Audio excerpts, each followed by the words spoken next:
பாட்டிலில் அடைக்கப்பட்டு வருகிற தண்ணீரின் மீதும் கேன் வாட்டர் மீதும் தண்ணி சுத்தமா இருக்கு, டேஸ்டா இருக்கு, பிளாஸ்டிக்ல அடைக்கப்பட்டு இருக்கிற தண்ணி உடம்புக்கு நல்லதில்ல என்று இங்கு பலதரப்பட்ட கருத்துக்கள் இருக்கின்றன. இதற்கு பாலியல் மருத்துவர் காமராஜ், இந்த தண்ணீரை தொடர்ந்து அருந்தி வந்தால் ஆண்மை குறைவும் குழந்தையின்மை பிரச்சனையும் வரும் என்கிறார்.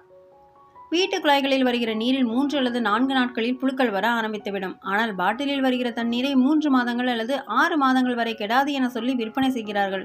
இந்த நீர் கெடாமல் இருக்க, புழுக்கள் வராமல் இருக்க சில பூச்சிக்கொல்லிகளை சேர்க்கிறார்கள். இந்த பூச்சிக்கொல்லிகள் ஆண்மை குறைவையும் குழந்தையின்மையையும் ஏற்படுத்தும் என சில ஆய்வுகள் உறுதிப்படுத்துகின்றன.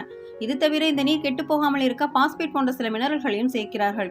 இதனால் சிறுநீரகத்தில் கற்களும் வரலாம். என்றைக்காவது ஒரு நாள் என்றால் பரவாயில்லை, தினம் தினம் இந்த நீரைத்தான் அருந்துகிறீர்கள் என்றால் கொஞ்சம் யோசித்து செயல்படுங்கள்.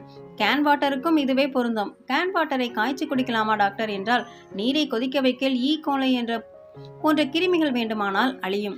ஆனால் புழுக்கள் உருவாகாமல் இருப்பதற்காக சேர்க்கப்படும் மருந்துகள் அப்படியே தான் இருக்கும். அதனால் காலங்காலமாக மருத்துவர்கள் சொல்லி வருகிற காய்ச்சி ஆற வைத்த நீரை குடியுங்கள் என்பதே அனைவருக்கும் நல்லது. இந்த தண்ணீரில் ருசி வேண்டுமானால் குறைவாக இருக்கலாம், ஆனால் ஆரோக்கியத்துக்கு நல்லது என்கிறார் டாக்டர்.